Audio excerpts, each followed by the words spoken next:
नमस्कार दोस्तों, स्वागत है आपका आज के मुख्य समाचारों में। जी हां दोस्तों, आपको यहां पर देखने को मिलेंगे आज दिन भर की 25 बड़ी खबरें मुख्य समाचार ब्रेकिंग न्यूज अपडेट्स के रूप में। तो चलिए दोस्तों, जान लेते हैं आज की पहली बड़ी खबर। राहुल गांधी के खिलाफ एक्शन ले, बीजेपी की 22 महिला सांसदों ने लोकसभा स्पीकर से कर दी शिकायत।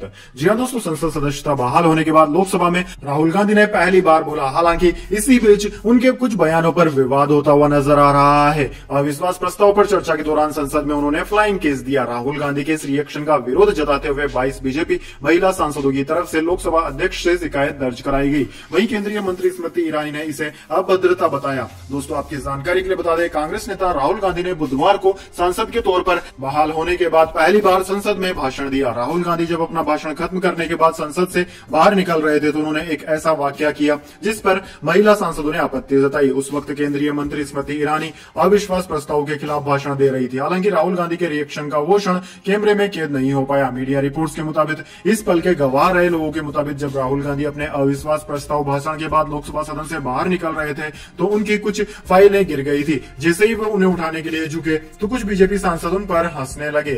इस पर राहुल गांधी ने बीजेपी सांसदों की तरफ फ्लाइंग किस दिया और हंसते हुए बाहर चले गए। वहीं राहुल गांधी के इस रिएक्शन पर प्रतिक्रिया देते हुए केंद्रीय मंत्री स्मृति ईरानी ने निशाना साधते हुए कहा कि सिर्फ एक महिला विरोधी व्यक्ति ही संसद में महिला सांसदों को फ्लाइंग किस दे सकता है। इसके बाद दोस्तों, अगली बड़ी खबर। राहुल गांधी बोले, मणिपुर में भारत माता की हत्या हुई। अमित शाह बोले, वहां जो हुआ वह शर्मनाक, उस पर राजनीति करना और भी शर्मनाक। जी हां दोस्तों, संसद की मानसून सत्र में अविश्वास प्रस्ताव पर दूसरे दिन की बहस राहुल गांधी की स्पीच के साथ शुरू हुई। राहुल ने अपने 35 मिनट के भाषण में भारत जोड़ो यात्रा और मणिपुर पर बात की। राहुल ने कहा कि हमारे प्रधानमंत्री आज तक मणिपुर नहीं गए, उनके लिए मणिपुर हिंदुस्तान नहीं है। मैं रिलीफ कैंप गया, महिलाओं बच्चों से बात की, प्रधानमंत्री जी ने आज तक नहीं की। उन्होंने कहा कि सेना एक दिन में वहां शांति ला सकती है। आप ऐसा नहीं कर रहे हो क्योंकि आप हिंदुस्तान में मणिपुर को मानते ही नहीं हो। आप भारत माता के रखवाले नहीं हो, आप भारत माता के हत्यारे हो। इसके जवाब में गृह मंत्री अमित शाह ने कहा कि मणिपुर में जो हुआ वो शर्मनाक है, उस पर राजनीति करना उससे भी ज्यादा शर्मनाक है।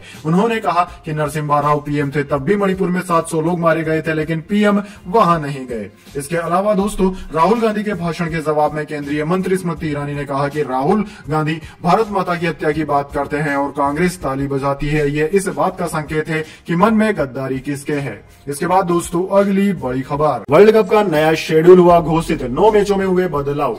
जी हां दोस्तों, भारत की मेजबानी में इसी साल 5 अक्टूबर को वनडे वर्ल्ड कप 2023 का आगाज होना है। टूर्नामेंट का फाइनल 19 नवंबर को खेला जाएगा। इंटरनेशनल क्रिकेट काउंसिल यानी कि आईसीसी ने इसका नया शेड्यूल जारी कर दिया है। इसके तहत भारत पाकिस्तान मैच समेत 9 मुकाबलों में बदलाव हुआ है। भारत और पाकिस्तान का मैच अब 15 की बजाय एक दिन पहले यानी कि 14 अक्टूबर को अहमदाबाद के नरेंद्र मोदी स्टेडियम में खेला जाएगा। इसके समेत 9 मैचों के शेड्यूल में बदलाव हुए हैं। दोस्तों, आईसीसी ने पाकिस्तान टीम के एक नहीं बल्कि 3 मैचों का शेड्यूल बदला है। पाकिस्तान टीम को भारत के खिलाफ अपना मैच 15 अक्टूबर को अहमदाबाद में खेलना था, मगर खबर है कि यह मैच अब एक दिन पहले यानी कि 14 अक्टूबर को उसी मैदान पर कराया जाएगा। 15 अक्टूबर को नवरात्रि का पहला दिन था, इसी कारण यह मैच रिशेड्यूल किया गया है। इसके अलावा दोस्तों, 9 और मैचों को भी रिशेड्यूल किया गया है। इनमें England, Bangladesh, Pakistan, Sri Lanka, Australia, south Africa, New Zealand, Bangladesh, Bharat, Pakistan, England, Afghanistan, Australia, Bangladesh, England, Pakistan और भारत नीदरलैंड्स का मैच शामिल है। इसके बाद दोस्तों, अगली बड़ी खबर। व्हाट्सएप के 2 नए feature roll out. Video calling के दौरान स्क्रीन शेयर कर सकेंगे यूजर्स। लैंडस्केप मोड में भी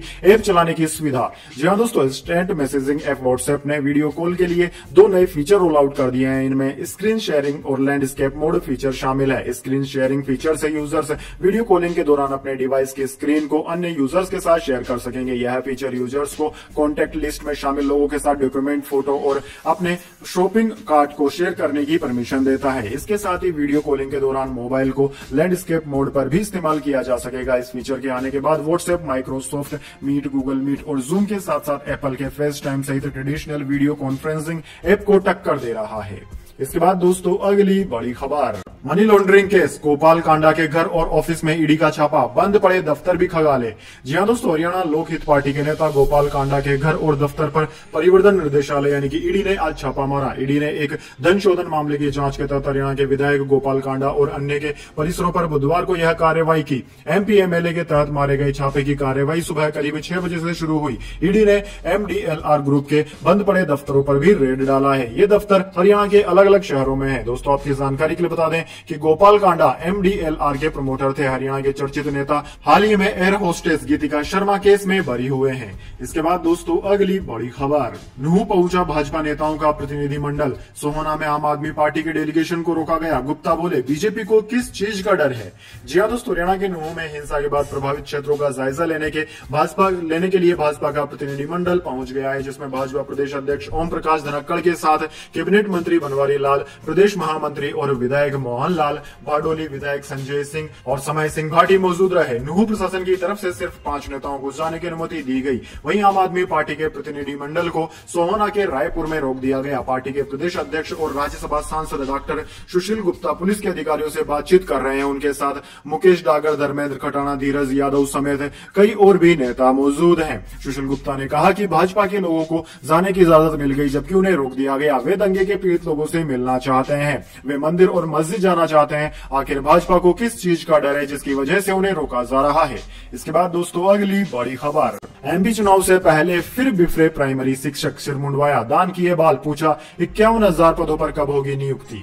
जी हां दोस्तों, मध्य प्रदेश में विधानसभा चुनाव से पहले एक बार फिर से प्राथमिक शिक्षकों ने मोर्चा खोला है। प्राथमिक शिक्षकों ने नियमितीकरण की मांग को लेकर मुंडन कराया। लोक शिक्षण संचालनालय के बाहर अपने बाल दान कर स्कूल शिक्षा विभाग से चयनित प्राथमिक शिक्षकों को जल्द से जल्द नियुक्ति देने की मांग की गई। लोक शिक्षण सचिवालय के बाहर जुटे प्राथमिक शिक्षकों ने कहा कि लंबे समय से नियुक्तियां देने की मांग कर रहे हैं। अब तक 51,000 पदों पर नियुक्तियां नहीं दी गई है, इसलिए चयन प्राथमिक शिक्षकों ने मुंडन कराकर अपने बाल दान कर दिए। इसके बाद दोस्तों अगली बड़ी खबर, सीएम गहलोत ने जनजातीय क्षेत्र के लिए फिर की घोषणाएं, बोले पीएम मोदी ने तो वादे नहीं निभाए लेकिन हम निभाएंगे। जी हां दोस्तों, बांसवाड़ा स्थित आदिवासियों के सबसे बड़े आस्था के धाम मानगढ़ में राहुल गांधी की सभा कल हुई। इसमें मुख्यमंत्री अशोक गहलोत सहित अन्य कांग्रेस के नेता मौजूद रहे। सभा में राहुल गांधी ने अपने संबोधन में राजस्थान सरकार की भरपूर तारीफ की। वहीं मणिपुर हिंसा मामले को लेकर भाजपा को घेरा। इधर मुख्यमंत्री अशोक गहलोत ने अपने संबोधन में राजस्थान में जो भी निर्णय लिए गए इसका श्रेय और सोच राहुल गांधी को दी। सीएम गहलोत ने मणिपुर हिंसा को लेकर कहा कि मोदी शाह सोए हुए हैं, पूरी दुनिया में आलोचना हो रही है। इसके बाद दोस्तों जाने अगली बड़ी खबर, लेकिन उससे पहले मेरी आपसे छोटी सी रिक्वेस्ट है, अगर दोस्तों आपको अभी तक हमारी न्यूज पसंद आई है तो सिर्फ छोटा सा लाइक जरूर दे दीजिए, और अगर आपको पसंद नहीं आई है तो बेशक आप डिसलाइक भी कर सकते हैं, लेकिन दोस्तों लाइक और डिसलाइक जरूर कीजिए, क्योंकि दोस्तों यही हमारी मेहनत का फल होता है और इसी से हमें पता चलता है कि आपको हमारी वीडियोस पसंद आ रही है या नहीं। तो चलिए दोस्तों जान लेते हैं आज की अगली बड़ी खबर।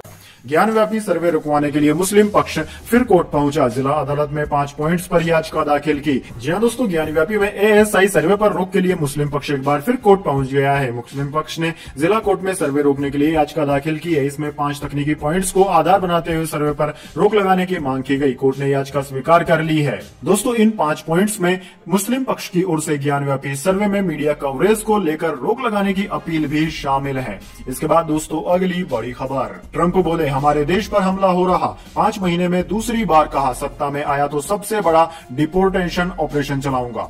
जी हां दोस्तों, अमेरिका के पूर्व प्रेसिडेंट डोनाल्ड ट्रंप का कहना है कि अगर वो सत्ता में वापस आए तो सबसे बड़ा डिपोर्टेशन ऑपरेशन चलाएंगे। न्यूयॉर्क टाइम्स के मुताबिक ट्रंप न्यू हैम्पशायर शहर में सभा को संबोधित कर रहे थे। उन्होंने कहा कि हमारे देश पर हमला हो रहा है, अगर मैं सत्ता में आया तो सभी जरूरी स्टेट, लोकल, फेडरल और मिलिट्री रिसोर्सेज का इस्तेमाल करके अमेरिकी इतिहास का सबसे बड़ा डिपोर्टेशन ऑपरेशन चलाऊंगा। ट्रंप ने दूसरी बार सबसे बड़े डिपोर्टेशन ऑपरेशन चलाने का जिक्र किया है। इसके पहले 5 मार्च को उन्होंने यूएस मैक्सिको बॉर्डर के जरिए अवैध रूप से अमेरिका आने वाले प्रवासियों और बाइडेन एडमिनिस्ट्रेशन की गलत नीतियों को लेकर डिपोर्टेशन ऑपरेशन चलाए जाने की बात कही थी। इसके बाद दोस्तों अगली बड़ी खबर, तमिलनाडु में भाजपा कार्यालय से भारत माता की मूर्ति हटाई। भाजपा बोली डीएमके सरकार में निजी जमीन पर भी मूर्ति लगाने का अधिकार नहीं।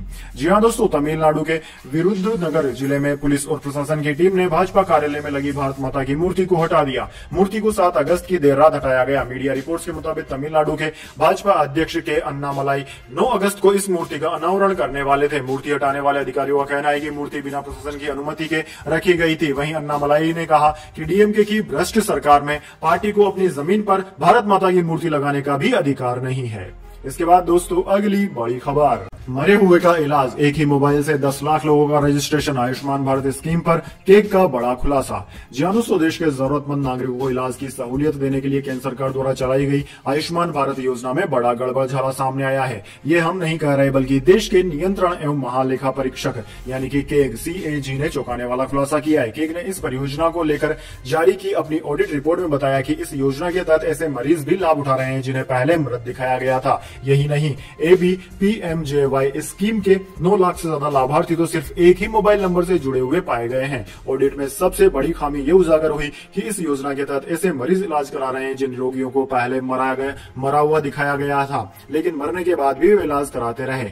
TMS में मृत्यु के मामले के डाटा को एनालाइज करने से पता चलता है कि आयुष्मान भारत योजना के तहत उपचार के दौरान 88,760 रोगियों की मृत्यु हो गई। इन रोगियों के संबंध में नए इलाज से संबंधित कुल 2,14,923 दावों को सिस्टम में भुगतान के रूप में दिखाया गया है। ऑडिट रिपोर्ट में कहा गया है कि उपरोक्त दावों में शामिल करीब 3,903 मामलों में क्लेम की राशि का भुगतान अस्पतालों को किया गया। इनमें 3,446 मरीजों से संबंधित पेमेंट 6.97 करोड़ रुपए था। यानी कि दोस्तों, अस्पताल केंद्र द्वारा जारी की गई योजनाओं का जमकर लाभ उठा रहे हैं फर्जी तरीके से।